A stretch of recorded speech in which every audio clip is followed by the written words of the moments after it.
कि बिल्किस बानो के ऊपर बलात्कार हो या भवरी देवी के ऊपर बलात्कार हो या मथुरा के ऊपर बलात्कार हो, अगर वो ब्राह्मणों ने किया हुआ है जिसका जिक्र महिर ने भी किया, उसको आप लोगों ने बलात्कार नहीं मानना चाहिए, क्योंकि ब्राह्मण को वो अधिकार ही है। ब्राह्मण जाति में, राजपूत जाति में आप अगर धर्म के अनुसार जाओगे तो क्षत्रिय और वैश्य में तो आपको वो अधिकार है। आप इसके लिए आपको चुपके से पनिशमेंट होगी, चुपके से होगी अंदर अंदर, लेकिन बाहर लोगों के सामने नहीं होगी। लेकिन शूद्र ने अगर किया है तो उसके हाथ पांव भी काटने हैं, उसका लिंग भी काटना है, उसको काट देना है। तो शूद्र ने अगर कुछ इस तरीके की जरूरत की, शूद्र ने अगर ऊपर के जाति की लड़की से शादी करने की जरूरत की, तो उसका सैराट होना स्वाभाविक। फिर वो नागराज मंजुले ने जो फिल्म बनाई वो बिल्कुल मनुस्मृति आधारित फिल्म, यानी अगर कोई पारधी कैकाड़ी वो तो घुमंत विमुक्त है, जिनका तो जिक्र इधर कैसे किया है, तो आदिवासियों का जिक्र आता है। कैसे आता है मैं बताती हूँ। जहाँ जहाँ संकर हुआ है तो निषाद अगर आदिवासी है तो निषाद अगर किसी ऊपरी जाति के लोगों के साथ निषाद की बेटी की शादी हुई है तो उनको शूद्र तो कहेंगे ही, लेकिन अगर निषाद आदिवासी है, आदिम जनजाति के है, तो उनको बहुत सारा जुर्माना सारा वसूल कर देना पड़ेगा, जैसे मोदी हमसे जीएसटी लेगा। तो इस तरीके से ये पूरी की पूरी जुर्माना पद्धत जो है वो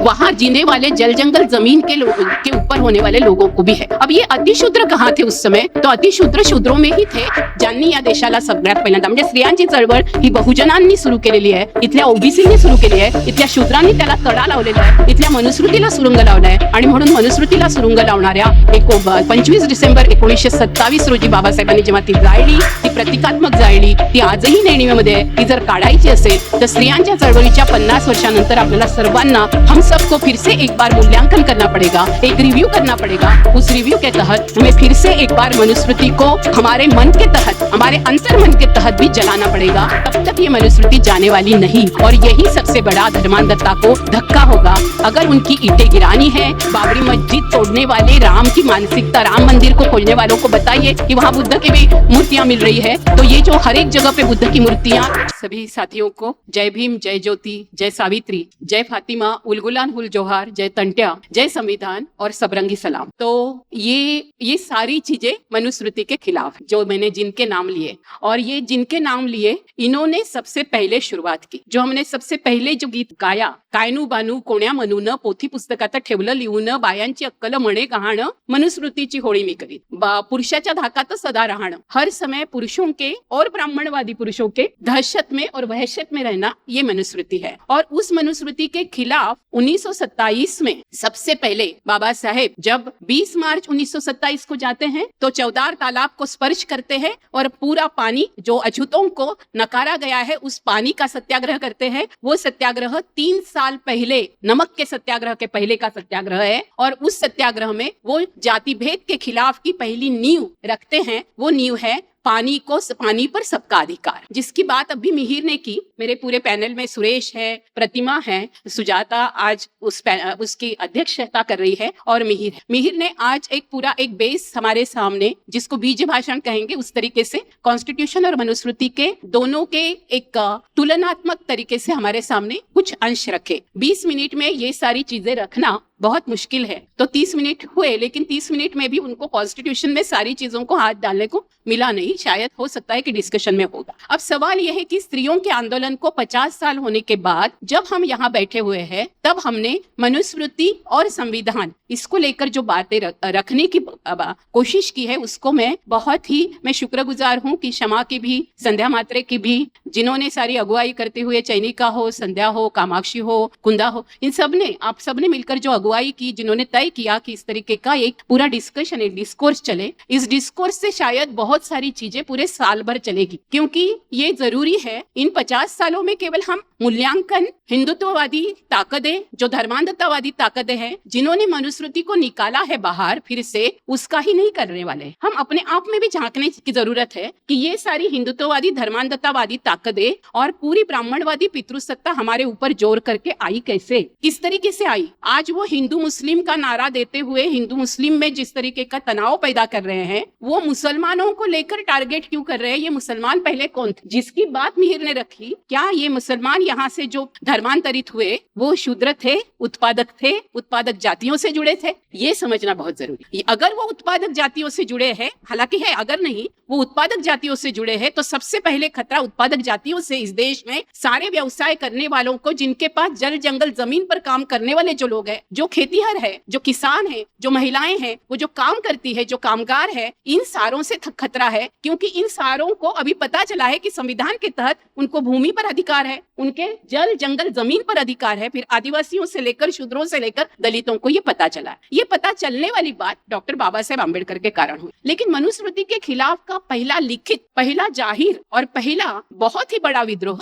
महात्मा ज्योतिराव फुले करते हैं। और महात्मा ज्योतिराव फुले के गुलामगिरी से हम लोग ये देखते हैं कि ये विद्रोह, जिसके मैं मानती हूँ हमेशा कि सत्यशोधक जो बहुप्रवाही अन्वेषण पद्धति या सौत्रांतिक जिसका प्रतिमा बार बार उच्चार भी करेगी, तो मेरे पूरे जो फिलॉसफी है, उस फिलॉसफी के तहत मैं खुद को मानती हूँ, मैं कभी भी ओबीसी समीक्षक नहीं कहती हूँ, मैं खुद को बहुजन या तो अब्राह्मणी सत्यशोधक समीक्षक के तौर पे संबोधित करती हूँ। अब्राह्मणी यानी ब्राह्मणेतर नहीं। ये बहुत गलत बात है कि आप सोचेंगे कि ब्राह्मणेतर होना यानी ब्राह्मण के सिवा की अलग जातियां, जिसमें क्षत्रिय वैश्य वर्णों की भी जातियां आएगी। लेकिन अब्राह्मणी होना ये एक अलग संबोधन है। जिन्होंने ब्राह्मणवाद को नकारा है वो जो अब्राह्मणी, जो बहुजन समाज है, जो कि इस देश में 82%, इस देश में 18% में त्रिवर्ण है। हमेशा मैंने देखा है कि आज भी सबसे ज्यादा गालियां ओबीसी को मिलते हैं, क्योंकि लोग समझते हैं ओबीसी ये धर्मांध हो गए, ये बजरंग दल हो गए, ये हनुमान हो गए, ये सब कुछ ऐसे हो गए, तो हम लोग हमेशा ओबीसी को गालियां देते हैं। अब सवाल यह है कि ओबीसी के सारे उद्योग, जो कि मिहिर ने बहुत अच्छा किया कि ये बात बताई, शूद्रों के बारे में लिखा गया है, शूद्रों को वर्ण में समावेश है। फिर डॉक्टर बाबा साहेब आम्बेडकर ने, जो कि अति शूद्र में आते हैं,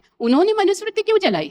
सवाल है ना। सवाल यह है कि जब शूद्र और अति शूद्र उस समय एक वर्ण था। अति शूद्र ये शब्द महात्मा ज्योतिबा फुले की देन है, जिन्होंने गुलामगिरी और सार्वजनिक सत्यधर्म पुस्तिका लिखते हुए महात्मा ज्योतिबा फुले ने सबसे पहले अति शूद्र, जो कि पेशवाई में, जो कि काशी विश्वेश्वर की जगह पे, जो कि तमिलनाडु में जिस तरीके का ब्राह्मणवाद उभरा था, या नंबूद्रिपाद ब्राह्मणों ने जिस तरीके से अत्याचार और अन्याय किए थे, इसके खिलाफ उच्चार करते हुए द्रविड़ों को, और द्रविड़ों में भी जिस तरीके की पूरी सिंधु संस्कृति की जो पूरी विचारधारा थी, उस विचारधारा को समझने वाले जो लोग काम कर रहे थे, उसको नकारते हुए ब्राह्मणवाद ने जो जो अन्याय अत्याचार इस देश में किया, उस अन्याय अत्याचार के खिलाफ लड़ते लड़ते ब्राह्मणवाद ने वर्ण व्यवस्था के तहत जातियां पैदा की। ये जातियां इस देश में कितनी होगी? अगर आप मंडल आने के बाद देखोगे, तो मंडल आने के बाद काका कालेलकर आयोग के अनुसार और मंडल आयोग के अनुसार अगर देखोगे तो 52% जो है वो हमारे देश में ओबीसी है। 3743। जब हम कहते हैं ओबीसी तो हम बोल देते हैं कि वो जो कुंबी है, माली है, तेली है, वो जो है ये 4-5 जातियों को पकड़ के ओबीसी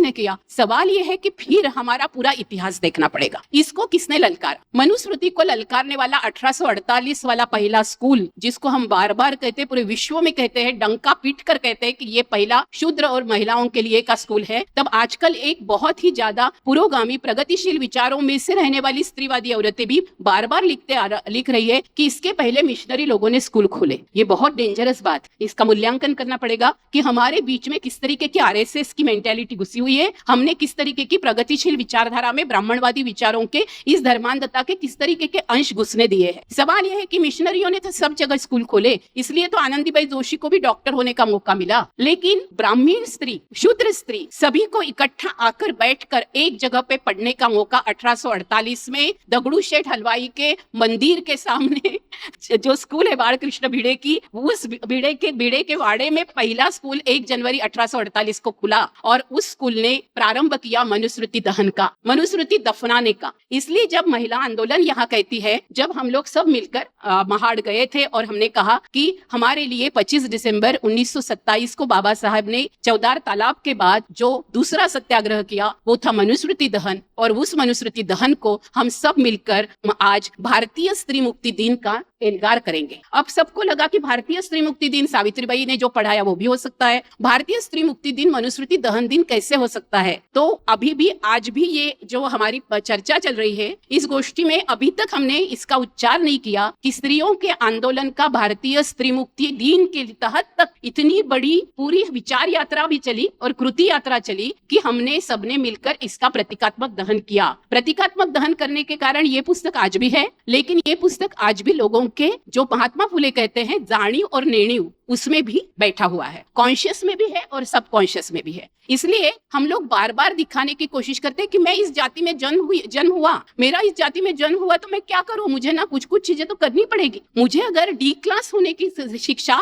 मार्क्सिज्म देता है तो मुझे डी कास्ट होने की शिक्षा क्यों नहीं प्रगतिशील विचार देता है। मेरे डी कास्ट होने में बहुत सारी चीजों का बहुत महत्व होना चाहिए, जो कि महात्मा ज्योतिबा फुले से लेकर, शाहू से लेकर, पेरियार से लेकर, नारायण गुरु से लेकर, अयंकाली से लेकर डॉक्टर बाबा साहेब अम्बेडकर तक के पूरे प्रवास में, और जिसमें सारी महिलाएं शामिल है, वो भी स्वतंत्र रूप से। ये केवल महानायक नहीं है, महानायिका भी है। इस देश में सबसे पहले अगर मनुस्मृति के खिलाफ का विद्रोह किसी ने किया होगा तो सबसे पहले तथागत गौतम बुद्ध की जो पूरी विचारधारा है, उसके कारण प्रतिक्रांति के तौर पे ये मनुस्मृति आई। ये मनुस्मृति प्रतिक्रांति के तौर पे आई। क्रांति बौद्ध और जैन ने पहले ही की थी, वो वेदों के खिलाफ। मैंने, संध्या नरे पवार आज नहीं है तो इसलिए मुझे 5 मिनट ज्यादा मिल रहे हैं, लेकिन संध्या भी आती तो और भी ज्यादा बात हो सकती थी। और दूसरी बार जब हम लेंगे तो हो सकता है कि हम जो पूरी सत्यशोधक विचारधारा से, प्रतिमा भी है, मैं हूँ, वंदना महाजन है और संध्या नरे पवार है, चारों को भी आप बुलाइए, क्योंकि हम तीनों ने मिलकर, वंदना, मैं और संध्या ने, वो वेदों का अध्ययन किया। वेदों का अध्ययन करीबन हमने 3 साल किया, जिसमें ऋग्वेद को संध्या ने पढ़ा,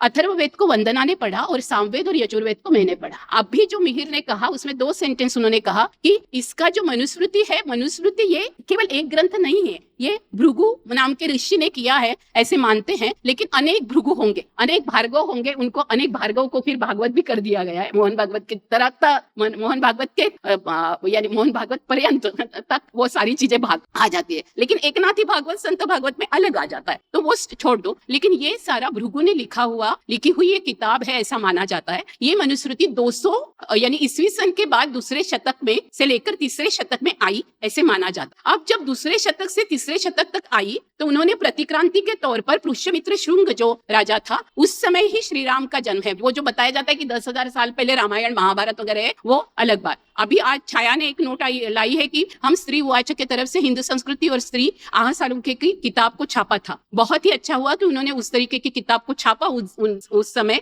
लेकिन आह सालुंखे की इस किताब की 7 या 8 या 15 आवृत्ति भी निकल जाए, लेकिन जब तक हमारे दिमाग में ये नहीं जाएगा तब तक इस मनुस्मृति का अंत नहीं होने वाला है। तो शरद पाटिल से, कॉमरेड शरद पाटिल से लेकर आह सालुंखे तक, जिन्होंने इसको लेकर एक बहुत ही बड़ा एकेडमिक ही नहीं, रिसर्च के तौर पर ही नहीं, एक्टिविज्म के तौर पे एक डिस्कोर्स तैयार किया, और वो डिस्कोर्स को हम कहते हैं अब्राह्मणवादी या बहुजन बहुपेड़ी, जिसको बहु यानी जो मोनो नहीं है, केवल एक नहीं, बहुत सारे लोगों को इकट्ठा लाकर व्यामिश्र तरीके से इसका विचार करना पड़ेगा, क्योंकि एक अकेले तरीके से ये नहीं जाता है। यानी ब्राह्मणवादी विचार में क्या है, आरएसएस के विचार में क्या है, एक सत्ता है, एक ब्राह्मण की सत्ता है, और ब्राह्मण की सत्ता के साथ ब्राह्मण को क्षत्रिय को भी ब्राह्मण के चरण धोने पड़ेंगे, वैश्य को भी क्षत्रिय के चरण धोने पड़ेंगे, और क्षत्रिय और वैश्य दोनों को ब्राह्मण के चरण धोने। अब ये पॉपुलेशन कितनी है, ये पॉपुलेशन है 18%। अब ये 18% पॉपुलेशन हमेशा, उसमें से पानसरे, कलबुर्गी, गौरी लंकेश, नरेंद्र दाभोलकर, इनको सबको जो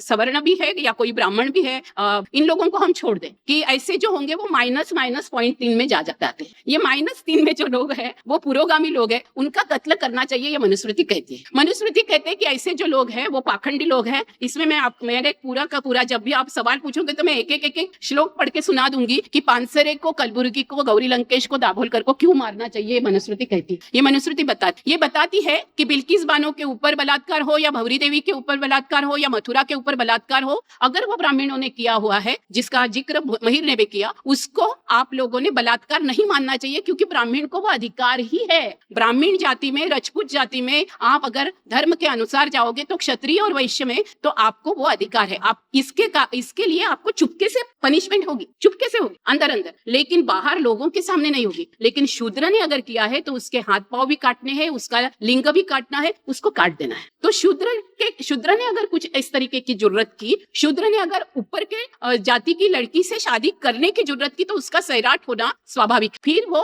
नागराज मंजुले ने जो फिल्म बनाई वो बिल्कुल मनुस्मृति आधारित फिल्म, यानी अगर कोई पारधी, कैकाड़ी, वो तो घुमंत विमुक्त है, जिनका तो जिक्र इधर कैसे किया है, तो आदिवासियों का जिक्र आता है। कैसे आता है मैं बताती हूँ। जहां जहां संकर हुआ है, तो निषाद अगर आदिवासी है तो निषाद अगर किसी ऊपरी जाति के लोगों के साथ निषाद कि बेटी की शादी हुई है तो उनको शूद्र तो कहेंगे ही, लेकिन अगर निषाद आदिवासी है, आदिम जनजाति के है, तो उनको बहुत सारा जुर्माना सारा वसूल कर देना पड़ेगा, जैसे मोदी हमसे जीएसटी ले रहा है। तो इस तरीके से ये पूरी की पूरी जुर्माना पद्धति जो है वो वहां जीने वाले जल जंगल जमीन के ऊपर होने वाले लोगों को भी है। अब ये अतिशूद्र कहाँ थे उस समय? तो अतिशूद्र शूद्रों में ही थे। वो मेरा समय 12:07 को खत्म होगा, है ना?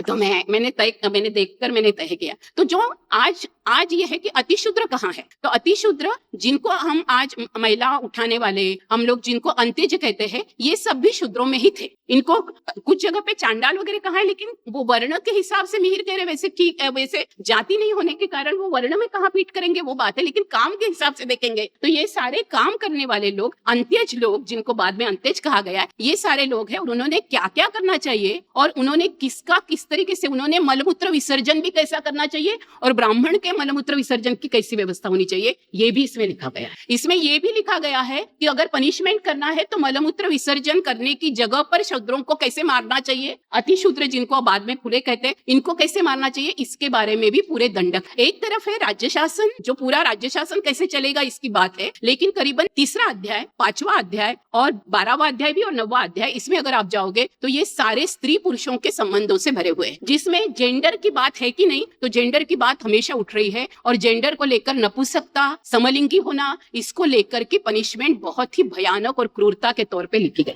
तो ये सारी बातें हम लोगों को ढूंढ कर इसके बारे में बोलना पड़ेगा। इसलिए जब 25 दिसंबर 1996 में हम लोग जब महाड़ में गए थे, तब कुंदा महाड़ में रहती थी, हम सबने मिलकर जब मनुस्मृति जलाई और हमने कहा कि मनुस्मृति दहन 25 दिसंबर ये भारतीय स्त्री मुक्ति दिन होगा, तब यहाँ के महिला कामगार को समझना बहुत जरूरी है कि शूद्र ही कामगार, असंगठित कामगारों की जाति व्यवस्था के तहत की अगर हम चाहनिशा नहीं करेंगे, आज भी हम असंगठित कामगार को वर्ग के रूप में देखेंगे, हमारी बहुत सारी गलतियां हुई है। और स्त्रीवाद की गलतियां ये है कि स्त्रीवाद ने ब्राह्मणवादी पूरी जाति व्यवस्था, ब्राह्मणवादी मानसिकता को चोट नहीं पहुंचाई। वो चोट तभी पहुंच सकती है अगर मैं एनरॉन विरोधी आंदोलन में हूँ, अगर मैं नर्मदा बचाओ आंदोलन में हूँ, तो मैं आदिवासियों के विस्थापन की बात करती हूँ, लेकिन आजू बाजू के जो लोग हैं, एनरॉन में खाड़ी में जो लोग बैठे हैं, या फिर गोई है, खारवी है, जो मछुआरे हैं, ये सारे शूद्रों में आते हैं। लोहार है, दर्जी है, सुतार है, ये सारे शूद्रों में आते हैं। इनके सारे उत्पादन जो है, इन उत्पादनों पर हम लोग सारे जी रहे हैं। अगर इस देश में मार्क्स की मीमांसा रखते हैं तो हम लोग उनके सरप्लस पर जी रहे हैं। ये जो पूरा सरप्लस है, ये किसने दिया है इस देश में? मीना शिशु हमेशा कहती है कि सेक्स वर्कर ने सबसे ज्यादा रेवेन्यू दिया है। जैसे सेक्स वर्कर ने रेवेन्यू सबसे ज्यादा दिया है, इस देश के उत्पादकों ने सबसे ज्यादा रेवेन्यू दिया है, और हम लोग हमेशा रेवेन्यू देते आए हैं, लेकिन सबसे ज्यादा कर किसानों से लेकर सबसे ज्यादा कर सारे उत्पादन साधनों पर शूद्रों के जो लगाए गए हैं, ये मनुस्मृति संहिता के तहत है, ना कि कॉन्स्टिट्यूशन। कॉन्स्टिट्यूशन में सबसे पहले इक्विटी आती है, फिर बाद में लिबर्टी आती है, फिर बाद में इक्वालिटी आती है, फिर बाद में फ्रेटर्निटी आती है, फिर हम लोग बोलते हैं सेक्युलरिज्म। ये जो पांचों भी मूल्यों के आधार पर कॉन्स्टिट्यूशन मॉरलिटी तय होनी चाहिए, ना कि मॉरल पुलिसिंग। ये जो मॉरल पुलिसिंग है, ये मनुस्मृति के तहत जो हमेशा रहा है, वो लोग वहां बिठाए गए। इसलिए वो जिस जज के खिलाफ अभी हमने सबने निवेदन निकालते हुए हमने कहा, जिस जज ने कहा कि कोई कुछ मतलब नहीं, अगर स्तन को भी हाथ लगा दो, छाती को हाथ लगा दो, नाड़ी भी छोड़ दो, तो भी वो कुछ बलात्कार या बलजोरी नहीं कहा जाता है। बिल्किस बानो के जब अपराधी छोड़े जाते हैं, तब कहते हैं कि ये तो ब्राह्मण थे, इनकी आरती उतारो, इनको बलात्कार करने का पूरा अधिकार है, इनको बलात्कार नहीं कह सकते हैं। जो खुले आम घूम रहे हैं, अभी बीच में आसाराम बापू वगैरह अंदर है, लेकिन बाकी जो खुले घूम रहे हैं, जो ब्रजभूषण सिंह खुला घूम रहा है, वो ब्रजभूषण सिंह भी मनुस्मृति के कारण खुला घूम रहा है, क्योंकि उसको ये अभय राजसत्ता देती है। राजसत्ता, अब आपने सुना होगा 3-4 दिन पहले ये वीडियोस आए हैं कि मोदी राजा होगा, मोदी राजा है और हम प्रजा है, इस तरीके के वीडियो वायरल हो रहे हैं। यानी प्रजातंत्र में हमने डेमोक्रेसी के तहत जितनी सारी ईडी बीडी खिलाफ की और सबके खिलाफ, ईवीएम मशीन के खिलाफ की लड़ाई वगैरह सब कुछ छोड़कर आज अभी हमको फिर से लड़ाई करनी पड़ेगी कि ये राजा प्रजा वाला नहीं है, ये प्रजातंत्र की बात है, ये लोकतंत्र की बात है। तो ये लोकतंत्र की बात के तहत आप लोगों को मनुस्मृति और संविधान को देखना पड़ेगा। अब सवाल ये है कि इसमें क्या क्या लिखा गया, जो मैंने काफी सारी चीजें, क्योंकि मुझे लगा कि ये बहुत महत्वपूर्ण सेशन है, तो मैंने कुछ चीजें लिखकर लाई है, और वो चीजों को मैं ये 5 मिनट में आपके सामने रखती हूँ, क्योंकि ताकि वो डिस्कशन को आधार मिले। अब ये जो मनुस्मृति है, ये मनुस्मृति को हिंदू धर्म ग्रंथ करके मान्यता कैसे मिली? एक भी बार मनुस्मृति में कहीं भी हिंदू शब्द नहीं आता है, कहीं भी नहीं, हिंदू था ही नहीं। आर्य जब आए, फिर हम बोलते हैं सिंधु संस्कृति का स का ह हुआ वगैरह वगैरह, हिंदू शब्द यहाँ है ही नहीं। पूरा वर्णाश्रम है, वर्णाश्रम में जो है बिल्कुल विराट पुरुष है, पूरा का पूरा अवैज्ञानिक है, किसी भी स्त्री से इनका जन्म नहीं हुआ है, सब पुरुषों से जन्म हुआ है। विराट पुरुष के मुख से हुआ है ब्राह्मण, विराट पुरुष के कंधे से हुआ है, मैं बार बार पुरुष कह रही हूँ, विराट पुरुष के कंधे से हुआ है क्षत्रिय, जांघों से हुआ है वैश्य और पांव से हुआ है शूद्र, यानी पूरा अवैज्ञानिक है। इसलिए प्राकृतिक मातृ संस्कृति जिसमें प्रतिमा जोड़ेगी, जो सिंधु संस्कृति के तहत हमने मातृ संस्कृति और गणराज्य संस्कृति की बात करते हैं, जिसको शरद पाटिल जी वैराज की बात करते हैं। शरद पाटिल मार्क्स फुले अम्बेडकरवादी तत्वज्ञान को पीछे छोड़ते हुए सौत्रांतिक यानी बुद्ध के हीनयान की जो श्रीलंका तक पहुंचा है, वहां के उस तरीके के तत्वज्ञान के आधार पर बात करते हैं, उसके तहत सात बरोबर सब तो ये बात है। और इस मनुस्मृति को हिंदू करके जो ग्रंथ है, जिसकी पूर्व पीठिका मिहिर ने रखी, लेकिन जो विलियम जोन्स ने ये इसको पहले भाषांतरित किया 1794 में जब ये भाषांतरित हुआ इंग्लिश में, और फिर इसको एक कोड संहिता के तहत अंग्रेजों ने इस्तेमाल करना शुरू किया। उसके बाद उन्होंने ब्राह्मणों ने कहा कि ये जो घुमंतु विमुक्त है, इनको कैद करके रखो, ये क्रिमिनल ट्राइब्स है, क्योंकि ये सब जगह पे आपको पूरा का पूरा जंगल दिखाएंगे, पूरे के पूरे पद दिखाएंगे, लेकिन यही है, इनको तो कुछ नहीं है। तो इनको मनुस्मृति के आधार पर इनको क्या कहा गया, आप भिक्षा मांग सकते हो, आप लूट सकते हो, लेकिन आप गांव के अंदर नहीं आ सकते। कुछ लोग हैं जो गांव के बाहर ही रहेंगे और गांव के बाहर उनका बस्ती होगी, लेकिन गांव के बाहर के बस्ती के बाहर के बस्ती होगी, जिसको दीपा बवार कहती है हगनदारी, यही हमारी वतनदारी। तो इस तरीके से इतना घिनौना कर्म, ये जो पूरा का पूरा कर्म है, ये मनुस्मृति के तहत आज भी शुरू है। और इसके लिए सोमनाथ सूर्यवंशी जाता है, या फिर हम लोग देखते हैं कि जिस तरीके से आज आपने सबने लव जिहाद वाली बात की है, आपने बोलते हुए जो मनुस्मृति की जो पूरी की पूरी मानसिकता है, उस पूरी मानसिकता को हमको अगर नकारना होगा, तो हमें फिर से एक बार जो बुद्ध ने कहा, चरथ भिक्खवे चारिकम बहुजन हिताय बहुजन सुखाय लोकानुकंपाय अत्तानुहिताय आदि कल्याण मध्य कल्याण अंत कल्याण, उन्होंने कभी भी 18% त्रिवर्ण का बात नहीं किया। बुद्ध ने उसके पहले भी वर्ण व्यवस्था के पहले, मला थोडंसं हे होतं, सॉरी, हाँ ऐकू आलं ना पण तुम्हाला सगळ्यांना की नाही आलं? हा पूर्वी नव्हतं येत होतं, ठीक आहे, म्हणजे असं नको व्हायला की मी इतकं बोलले आणि तुम्हाला ऐकू नये। तर या मनुस्मृती समर्थकांची जी संस्कृती आहे, त्याच्या विरोधात आज आपण जमलो आहोत, ते आपण मनुस्मृतीच्या विरोधकांची संस्कृती तयार करायला। त्याच्यामुळे आपण ब्राह्मणवादी पितृसत्ता, एक फक्त शेवटचा मुद्दा मी जोडते जो चर्चेमध्ये पुन्हा येईल, ब्राह्मणवादी पितृसत्तेची संकल्पना जशी ग्रामशीनी सबाल्टन स्टडीजची संकल्पना काढली, तशी ब्राह्मणवादी पितृसत्तेची संकल्पना ही महात्मा ज्योतिबा फुलेंची आहे। आपल्याला हे सगळे जे स्त्रीवादी चळवळीमधले जे घेणं आहे, म्हणजे against the madness of Manu, हा बाबासाहेबांचा निबंध आहे। आपण ते सगळे टायटल घेतल्यानंतर आपण इंग्लिशमध्ये वाचणारे लोक म्हणतो की हे आपल्याला चक्रवर्तींनी दिलं, हे आपल्याला रेगेननी दिलं, हे जरा आपल्याला बंद करावं लागेल। आपल्याला फुले आंबेडकर मुळापासून वाचावे लागतील, आपल्याला बघावं लागेल की अरे यांनी आपल्याला काय दिलं होतं आणि याच्या आधारावरचे कोणते ग्रंथ आहे। निवेदिता मेनन म्हणते aren't OBC women are women, मग आपण उमा चक्रवर्तीच्या एक ग्रंथा छोट्याशा पुस्तकामधला कास्ट अँड जेंडर मधला उल्लेख करतो मंडल आयोगवरचा,